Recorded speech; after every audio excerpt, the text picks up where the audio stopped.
Hey everybody, welcome to another Making a Geek. I am Damian Dicarlo. I am here doing yet again more geek stuff, more nerd stuff. I'm always finding an excuse to do something nerd and geek related. It is definitely a profound duty of mine when I cover comic books, making beer, making wine, comic book artists, movies, you name it. I have yet to cover Star Trek. That is something that I've been meaning to do for a long time. With me today, I have an amazing co-host. Gregory McNeal is here. Hi, how are you, sir? Hello, how are you? Good to see you, buddy. I'm good. Chilling at the deck here, or the bridge, as it were. Not that I know what anything means back here. I'm literally here just for appearances. Well, you look good. Thanks. Yeah, Right? I'm hanging out. You fit right in After there. hours, as you can see behind me, my background on the Zoom. Everyone's done. Captain Kirk went home. His feet are literally propped up, and He's relaxed. That's all. The only person I can think of in this that matters to me. Let's do it. We're gonna dive into the Star Trek movies. I've been wanting to do this for a long time, just because it's something that I did grow up with. It was something spotty. It wasn't something that I followed really heavily in my life, but it's definitely something of an interest. I do plan on going through these films by chronologically as far as release. First one up is Star Trek: The Motion Picture, 1979, science fiction film directed by Robert Weiss. Lots to say, and I have you, Greg, because you are a bit of a Star Trek nut, as far as I can tell. Judging by the shirt I see on you too, it's it's something It that was. I can see It that had it is. had nothing to do with today or our conversation. I was just wearing it all day. I swear. It's your thing, man. You live and breathe Star Trek, and I understand. Every day it's underneath, kind of like Superman's suit is always underneath, right? I was gonna say that's something that I've noticed with a lot of you guys call them Trekkies, you kids. That's right. Yeah. I say that like I'm old, but I'm really, I guess, not that old to say that. But Trekkies seem to live and breathe everything Star Trek, and I noticed that a lot of it is tire underneath jackets, or not even like caps per se, but like certain little jewelry. I mean, I've just noticed it at every con. There's always these little hints of Trekkie stuff. Or you put your little badge on or something. Some of that's a little newer, right? That's like the from the next generation era. People started wearing the badges because in the original series TV shows, the badge symbol that we think of now, the Starfleet symbol, was connected. It was sewn onto the clothing, right? And then you get to the modern era, and it's a pin, and so now everybody like sneaks their pin on. I actually have a lapel pin. I should have thrown it on. Snuck it in there. Already interesting. So you're telling me this was like a patch that was sewn on and then it became a pin. The way I knew it was a pin. Yeah, Interesting. that's right. So in the original series back in the 60s, it was literally just a gold patch that was sewn onto their long sleeve shirts, basically, that they were wearing. Then when the next generation came out, the it became a pin badge, and that was like their communicator, which is Interesting. interesting. That's Yeah. the way I remember it. When I grew up, I did see some of the films. My parents were, I wouldn't say hardcore Trekkies, but they grew up watching the show. It was during their era for sure. But then what was in my era was the next generation. That's when I was a kid, and I saw a lot of that on TV. And it was typically a precursor to whatever I was going to watch in the evening. So it was something that I tune into for a bit, and I thought, well, this is really cool. I don't know much about it, but I had like some exposure like that. But anyway, let's dive into the motion picture. 1979, first one in the series of the films. We had the show in the 60s, and I don't recall the exact year the show came out, but I do know it was in the 60s, and we have this now at the end of the 70s. This must have been a big release. I can only imagine.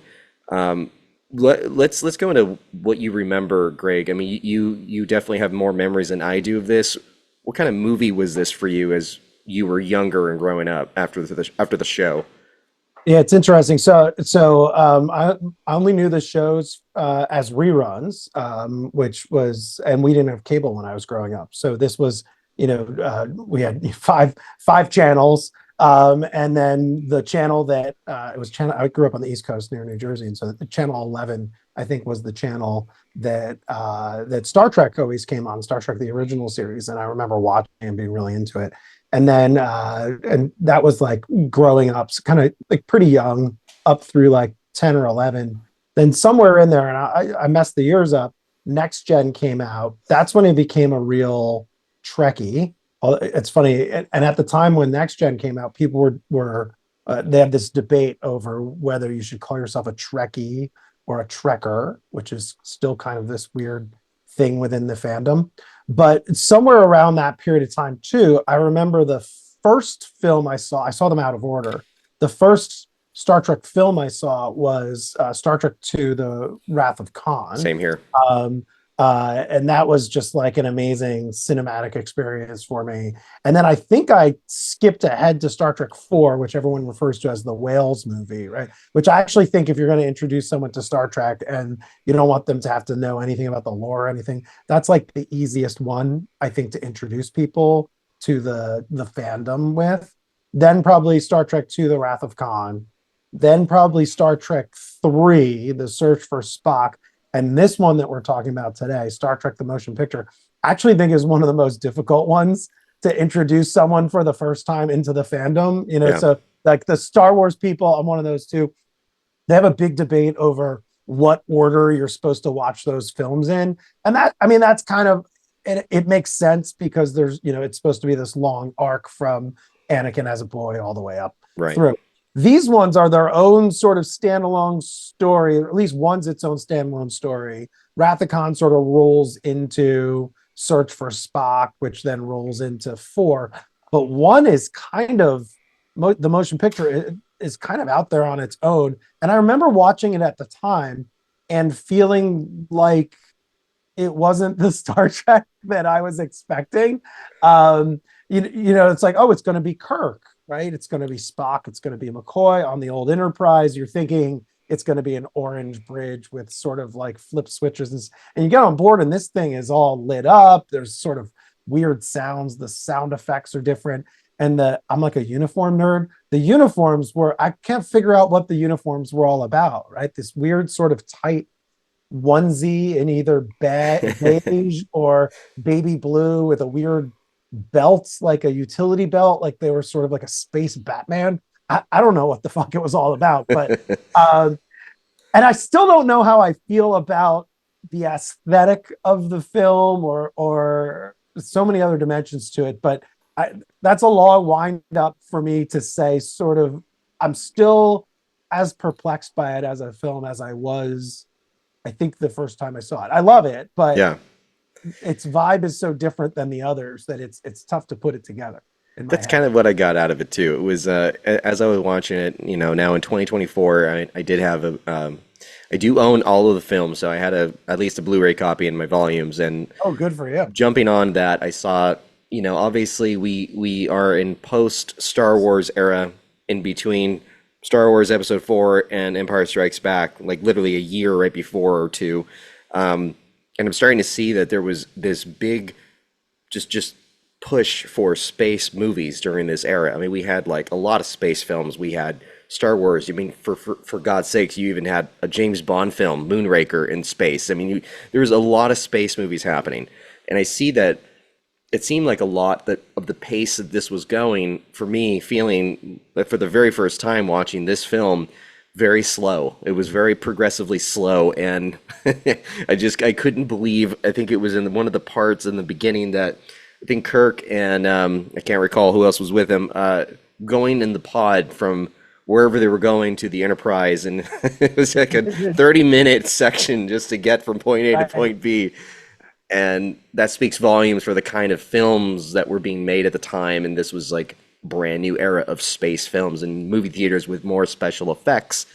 I definitely had a lot of complaints regarding just the progression of the film. Now, the story itself, I would say, and correct me if I'm wrong, I would think this would be just a elongated episode from back then. It was just, it's like almost just like it didn't feel like a formulated typical screenplay from Hollywood. It felt like a very just long episode, and they were covering something that was pretty brilliant at the end of it. I thought, oh, that's pretty cool.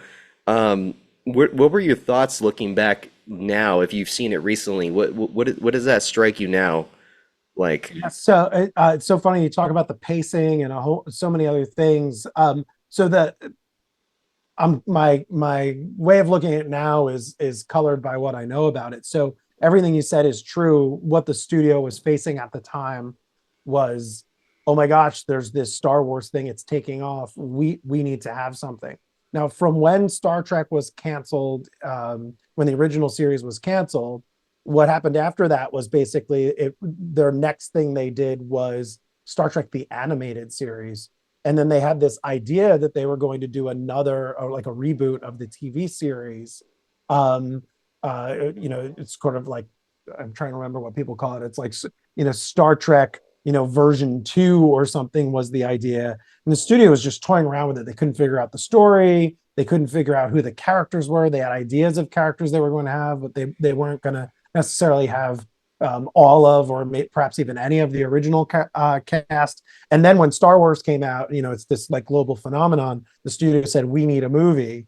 So they put a budget together for the motion picture. But what we know now is that they kind of blew through the budget. They had cost overruns, they had timing issues, they had cast problems, all kinds of challenges. And that's why the movie that you see has those weird, it's like they had some edit issues, and they had issues with script rewrites and a whole bunch of other things. right. And the I think the big part that you highlight is this sense that, where is the story going, and why do I need a 20-minute? It's like they filmed the whole sort of roll up flight into the ship, and then probably intended to cut that down, but someone just forgot to edit it, or they were too wedded to it. Um, which version did you watch? So how old was your copy? Because they remastered it recently too, which has better special effects than the remastered one. Yeah, so the one I got was a reissue. I want to say pretty recent, so I want to say it might have been a Blu-ray. It was one that was volumed, so it had like 1 through 4, and then 5 through 6. Let's just say, I want to say a 2012 release, maybe 2013 Blu-ray release. So I don't Oh, know if so, there yeah, was so one more recent. yeah, the remaster was within the last 3 years. So that would be a good thing for you to check out, is to compare the updated graphics, and they did a little editing, updated special effects to what you saw.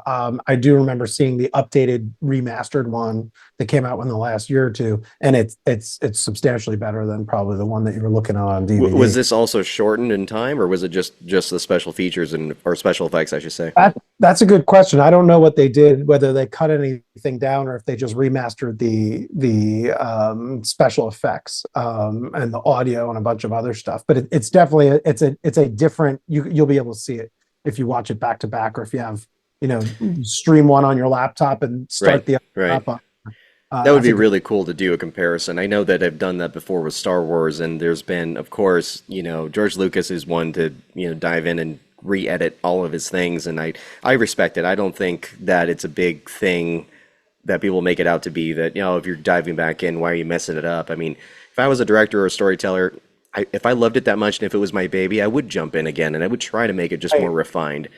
So I respect studios when they try, even if people don't like it. I'm fine with that. As long as you do that, it tells me that you obviously have a love for the fans and you want to, appease and update, give it a facelift, if you will, and doesn't Right. doesn't mean anything to the old ones. You can still watch those, which I think people take it so personal, like, oh, what happened to the old ones? You altered everything. Go pop on the old ones. It's fine. It's no big deal. It's still around. As long as you can still get them, because now with everybody owning streaming, I mean, have it owning movies through streaming, you kind of can't get the old versions. Once the Right. studio sort of updates the digital version that's online, you lose it. So it's like the funny things now where, like, so in a recent episode of Star Trek Discovery, for example, this was Star Trek Discovery season 5, episode 2, maybe episode 3. Two of the characters are running across a planet, and they're sort of like in a fight. These drones are chasing them, and if you look in the background, one of the directors or producers was in the background, like in a baseball hat. In the But then they go back and they edit it. Like remember in Mandalorian, there was a guy in the background, and then Game of Thrones, there was a cup that was there, and then they Right. take it down and they edit it out. But now no one has a physical copy of that error, right? Unless Right. they took a screenshot of it.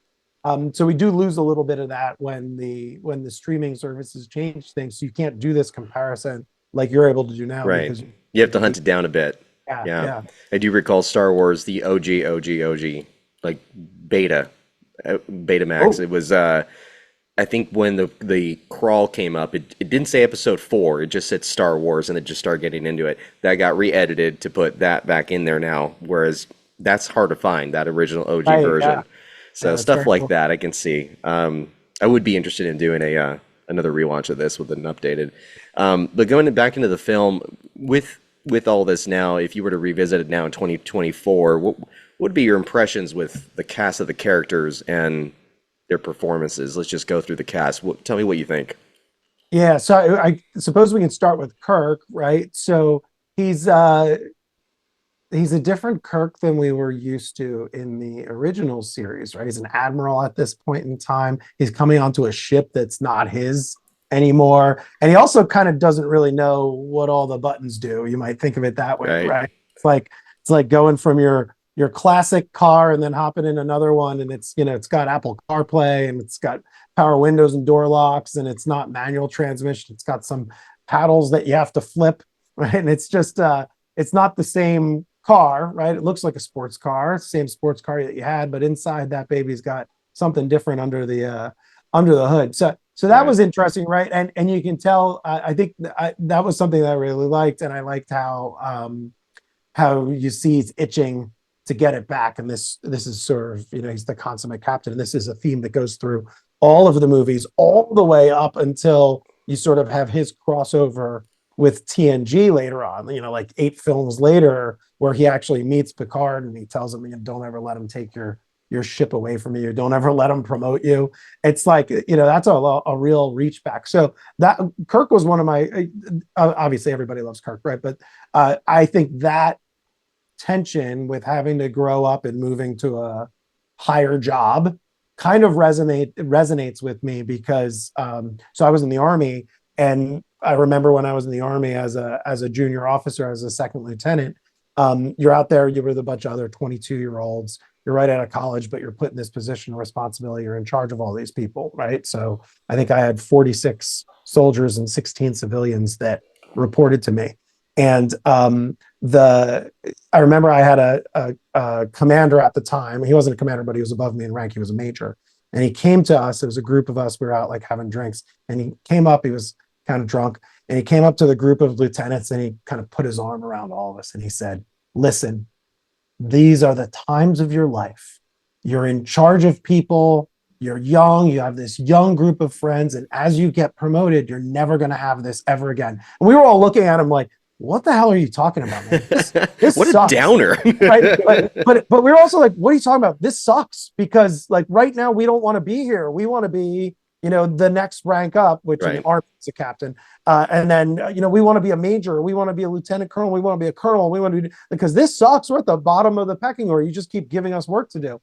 And so now it's so funny. I look back on it many years later, and I'm like, that really was the time of my life. And then once you move up, it's like growing up, and it's not fun anymore, and you're Right. not in charge of anything anymore. So I can kind of see that how Kirk's character kind of embodied that, right? Like being on this ship, it's not his ship, someone else is in charge, and he's looking back going, those were the times of my life back when I was, running Right. around the galaxy with Kirk and McCoy. So I love that. I love that about the film. What did you think of like his, entry and kind of interaction with Decker and others as he gets? Yeah, it's interesting. Decker, it threw me back when I was looking at this guy. I'm like, this guy, who is he? He looks so familiar. And then just midway through, I'm like, the dad from Seventh Heaven, from like back then. And I'm like, I Right? remember this guy. Okay, so Got a little younger, right? yeah, Stephen Collins or Stephen Collins, his name. But yeah, between the interaction of him and Shatner, Kirk, it was interesting to see the very first film, be kind of the hey kid, sit back. I know a lot more than you know. Kind of like that, I'm that old man coming in to teach you some new moves kind of thing. And I found it very odd that that's the first movie, and yet I had to remind myself, I'm like, you know what, man, the series went on for a long time, and so this is kind of more of a celebratory role, and like, hey, man, this guy's like Yoda. He's coming in, he's well educated, he knows what he's doing, he's been through so many adventures. Shatner was, to me, from what I remember in the show, I would say he was more dialed back. Like on the show, he was a little more dramatic, from what I remember. But that could just be me. I don't know for sure. I think Shatner always kills it. Every time I see that guy, it's a funny thing. Whenever he starts talking, he's looking at you. He's looking at your eyes, and then as you keep talking to him and he talks to you, he starts venturing off into a void with his eyes, looking somewhere else. That you're like, where are you looking, man? He's just so intense as an actor. I saw his new movie out, basically kind of a story of his life, and I went to the screening, the premiere here in LA, and it's it's very cerebral and introspective, the film. And so it talks about him, the way he thinks about things. I mean, there's even a scene in this documentary about like where he's talking about when his dog died when he was a child, right? And it's kind of fascinating because Turk here is a little bit introspective, right? He's a little bit more the senior person, right? And he you can tell he sort of grapples with the burden of command, the idea Right. that he's done, that there's this young up and comer. Interestingly, that theme continues through movie two, Wrath of Khan, through Search for Spock, all the way to Voyage Home, right? He gets his glasses along the way, he breaks the glasses, then he goes back in time in Star Trek 4 and basically sells the glasses in the past. But here it's the beginning of this character arc of sort of introspective Kirk, but almost like he hates the new job he's in and he wants to get back to Yeah. where he was before. And so maybe he's regretting those past decisions that he engaged in. And so it's like you said, it's a layer of depth to the character that we didn't see that often in the original series, right? We definitely saw it in some of the episodes in the original series where, especially whenever like he loses a crew member or something, and he would Right. sort of pause for a moment and be this more deeper, less emotional character thinking about what was lost or telling a story about what was lost. But here it's really evolved, and it's someone new. I think if I had been a person who saw it in the 70s, I wasn't old enough, but um, I think I probably would have said, "Whoa, he's a more senior character." Like this decade since the show ended, this has really changed the character. I think some people might have not loved it Right. too, right? Because they loved young, passionate, brash, emotional lead from the front person, and this becomes this slower, deliberative, contemplative person. But I also wonder if that they had to set that up because the V'ger threat was something more contemplative. So you weren't going to be able to sort of double fist punch your way through that one, right? This is not a film about using phasers and photon torpedoes. It's a very different type of film. Yeah, this seemed a lot more. This was something more motion picture major, as far as more grand, I guess you could say. The the cast itself, I felt like everybody took a back seat, and it was just Decker and Kirk the whole time. It really felt like it was the two of them, and you had all these supporting characters here that we all know and love. I mean, even Spock, who, I mean, Leonard Nimoy, when he came in, I just thought, here we go. Wait, he's taking a kind of a back seat. He didn't take a major role in this film, it seemed like to me. Like, well, he was throughout, obviously, but I just felt it was just very Kirk and very Decker. Was that your impression with this film? Do you think that that's typical? Yeah, I think Spock played a little bit larger role in my memory than so he wasn't relegated to the background. But I do think you're right that this was a dynamic battle between Kirk and Decker, right? It's not an obvious battle, right? But there's this. I mean, it is in parts, but there's this tension going back and forth, and it's that tension is I think a narrative vehicle that lets us think about um, leadership and experience and uh, technical knowledge versus sort of wisdom, right? Decker's definitely more technically inclined. Kirk seems to, not necessarily know his way around the new ship. There's that one scene where, they're warping and everything slows down, and Right. Decker stops them from, basically saves the ship by, stopping Kirk from taking action. And I think that this may have, I'm just kind of theorizing here. I mean, I didn't live in the 70s, but I'm guessing this is reflective of a generational shift in leadership styles. If you think where we were at the end of the 70s, so we're post Vietnam War, Right. and now we have new leaders coming up, 79. So you figure the film probably entered production in 77. So it's like the Carter era. And we're deep into the Cold War at this point in time, right? So it's post Vietnam War, height of the Cold War. And what type of leaders do we want in that circumstance? The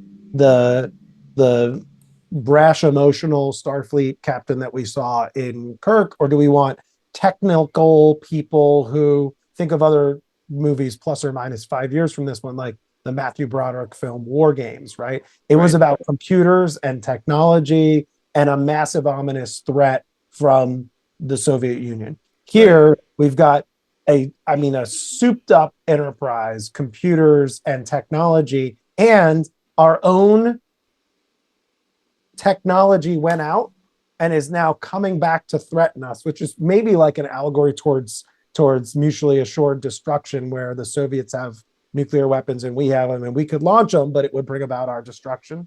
Yeah, I think there's something like There's something reflect. at play there. Yeah, I can see Yeah, that. A lot of the films that we know and love so well are a product of just the times, but also the era that the director was in his point in life. I remember there was a particular film. I'll tell you in a second what it was, but the director said, I was going through a divorce. I went through a really dark time. I co-produced this with another major producer and director that he was going through some major issues in his life, and we both agreed it was a very dark era, and we produced what is called Indiana Jones and the Temple of Doom. So it was like, George Lucas and Spielberg coming together for something that we're both kind of struggling with some personal issues, and it evidently showed in the film as far as the darkness, and they agreed that's just a product of the time, of what they were going through.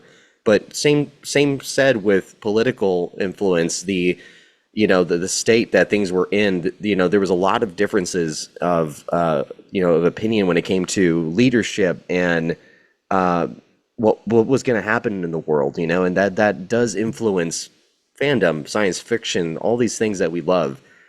Was this something that you saw growing up, or was it just something you later would realize in post when you were, an adult?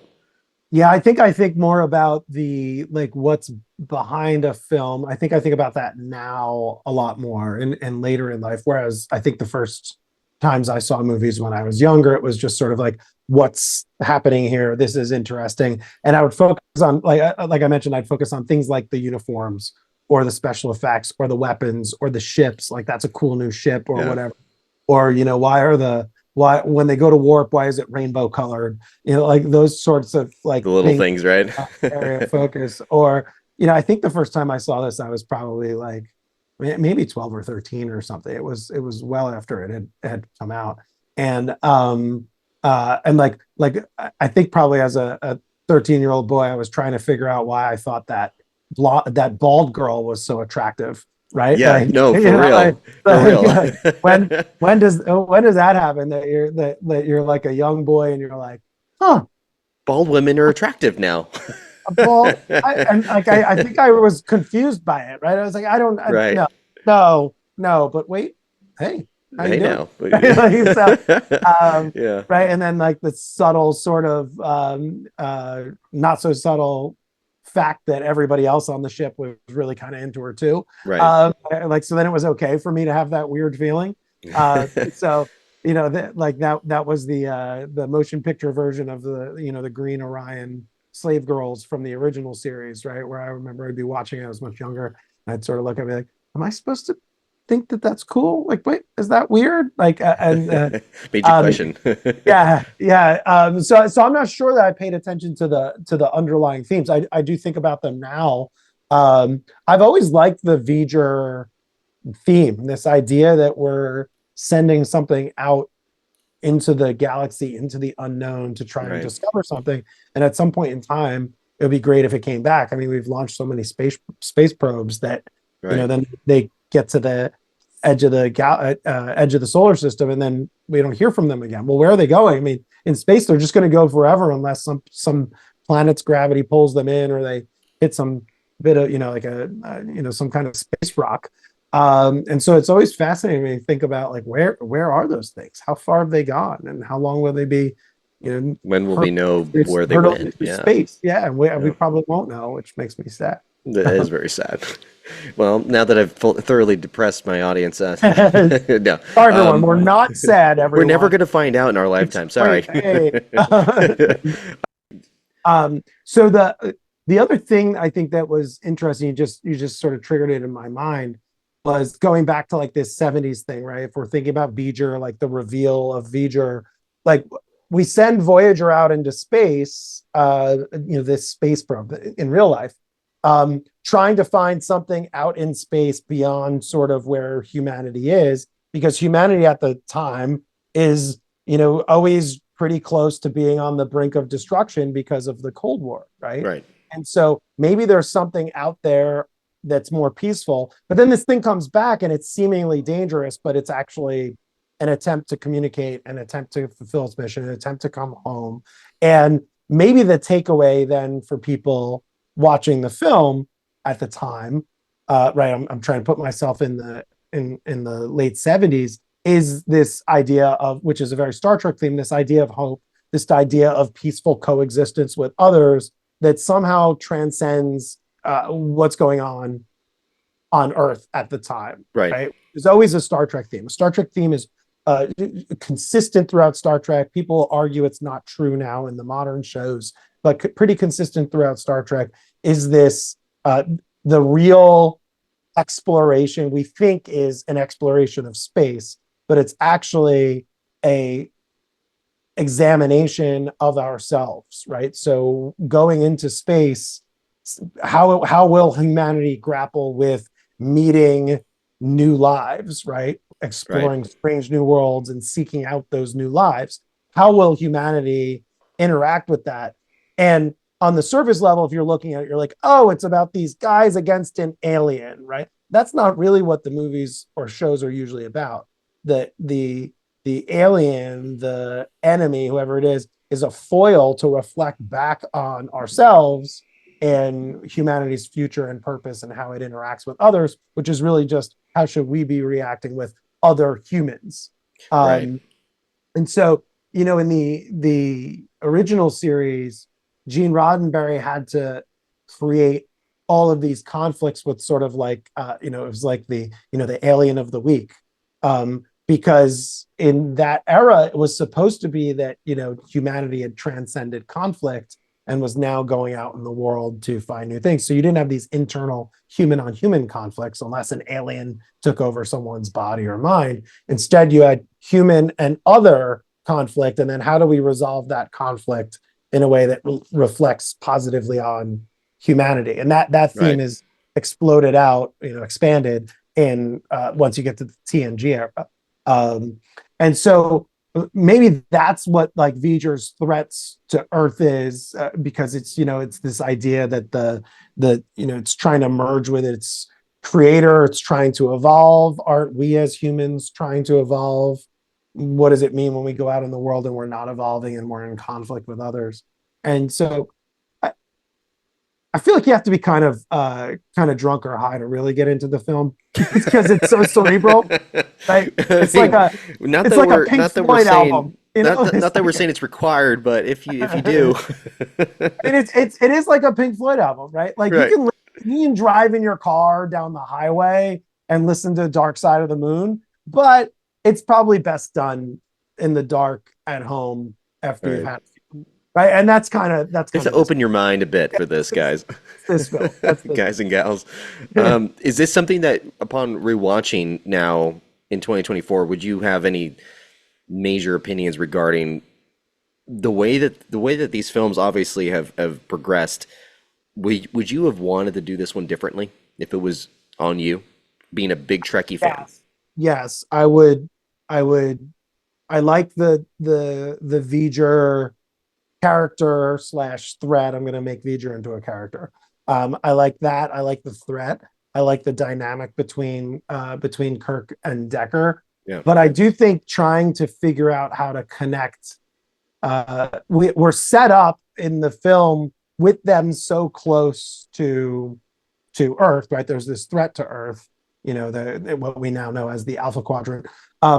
I do think that the film, if I were creating a franchise, right, if I were at the studio at the time, I would have tried to connect not only what was going on in the Enterprise up with sort of other things going on in the galaxy a little bit more, right? I would have tried to pull on that thread a little bit to set up for movies 2, 3, 4, and onward, right? And they do that really well. I'm thinking in Star Trek 4, they do it really well when that space probe is coming to Earth, and they connect you to the high stakes of what's going on by showing you people on Earth, showing the sort of the water coming in and the windows exploding and that kind of thing.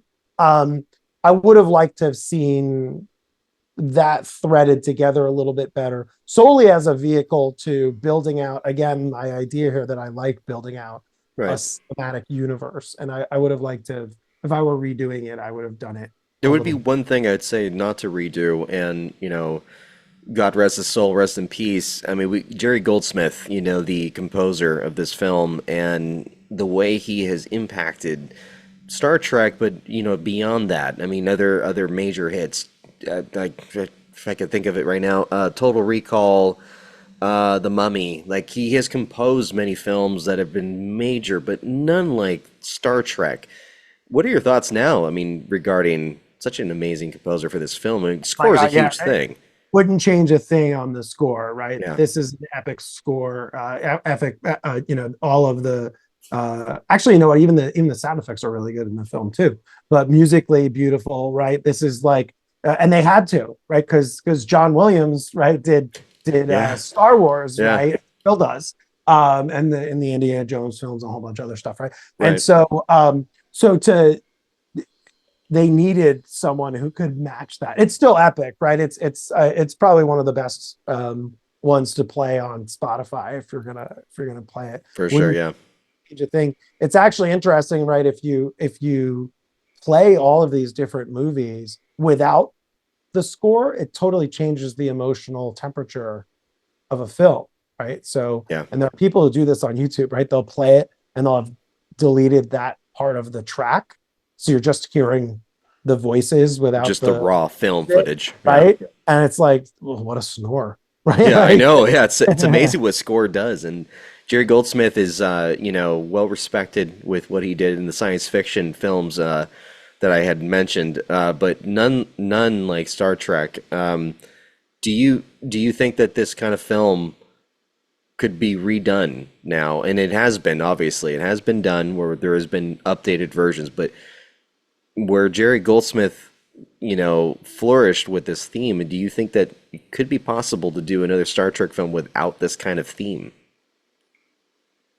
It well, we feels so might find, integral to it to me. yeah, we might find out because the Paramount announced a couple weeks ago that there's a new Star Trek movie coming out, and it's going to be set. It's going to be a prequel Right. movie. So nobody knows when it's going to be set, and also, is that a prequel to the Chris Pine Kelvin verse? Right.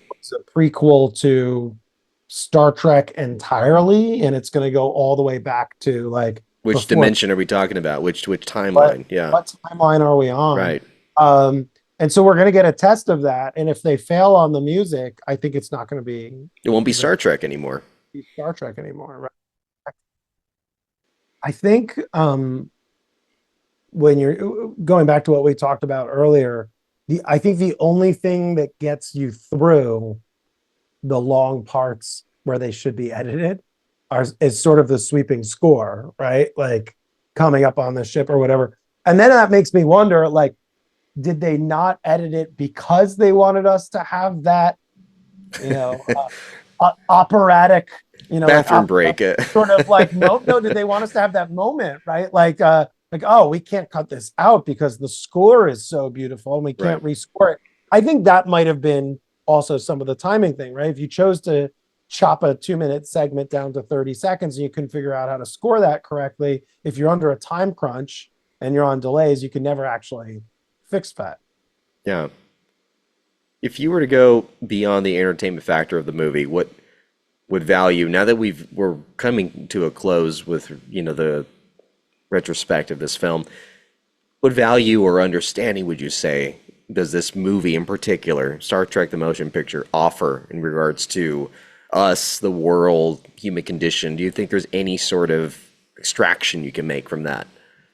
It's I think that the ending on sort of a few themes in the ending, right? And then a feature of sort of hope, connection, and then sacrifice, right? So Yeah. those three things I think all come together. Those are straight up like very consistent Star Trek themes, right? The themes of sacrifice come up again when Spock sacrifices him.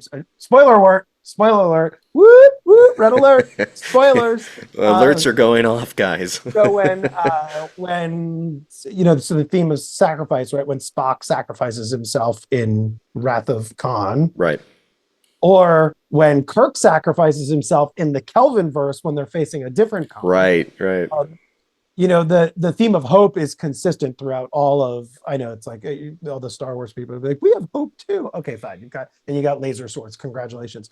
But like the theme of hope is so consistent throughout all of Star Trek, where the hope that humanity will survive, will endure, will thrive, Right. will bring certain human-centric values in a way that is not, like cultural appropriation or colonialism, right? It's not space colonialism.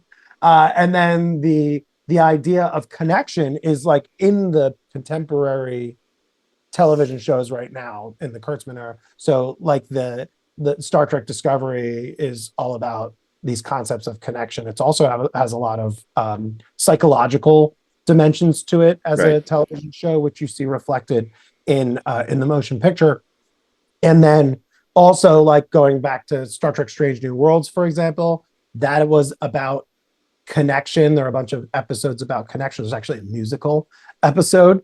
And then even in the recent television show Star Trek Picard, we have a theme of connection, also a little cerebral sort of psychological stuff, but the idea of connection, even in Star Trek Prodigy, there was a connection, reaching out, hope, type of theme. So those dimensions in this film, I think, are great because they are Star Trek values, to which every Trekkie believes we have Star Trek values. Right. And these are Star Trek values. They come out at the end of the film and leave you walking away, having a sense that, I guess if I were in the 70s at the time, that there is some hope. Maybe that hope is found out in space. Maybe we can connect with others. Maybe that will transform how we are if we did connect with others. Yeah. That's also, by the way, a very big like first contact theme, right? The idea in Star Trek is that once the Vulcans make first contact with humans about 20 something years from now, maybe 30 years from now, 20, I can't do the math right now, that first contact with another species heralds a change in humanity in a post-World War III humanity. And then within 15, 20 years in Star Trek time, there's peace on Earth poverty's done away with, medical problems cease to exist because humanity comes together.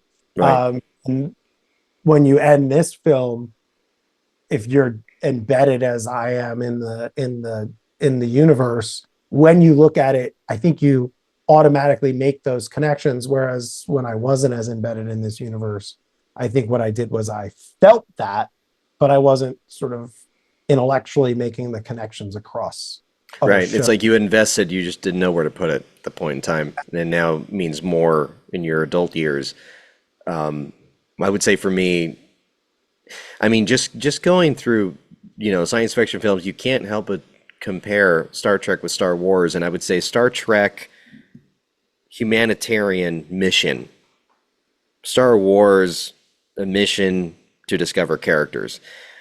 What I enjoy about Star Trek is that I felt that it was just more about diversity, it was more about equality. It's more about discovery. It's more about everything the humanitarian mission would be about. And Star Wars would be the sort of the polar opposite. It would not that it wouldn't accept any of these things, but it was just a very different end of the spectrum. And I felt that this film just recaptured again the assurance of, yeah, there's diversity in race in this cast. There is diversity regarding characters.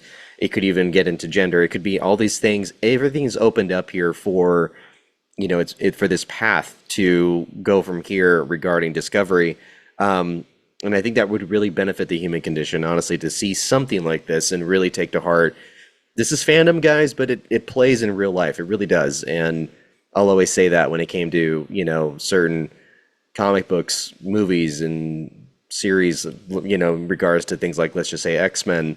And it plays very well for a different generation, but still today, I would say now, as a final question to you, how well does this hold up now in 2024 regarding a new generation? Would you introduce this? I know you mentioned something like maybe you wouldn't, but is it something you introduce now to fans and viewers in 2024? What are your thoughts on that?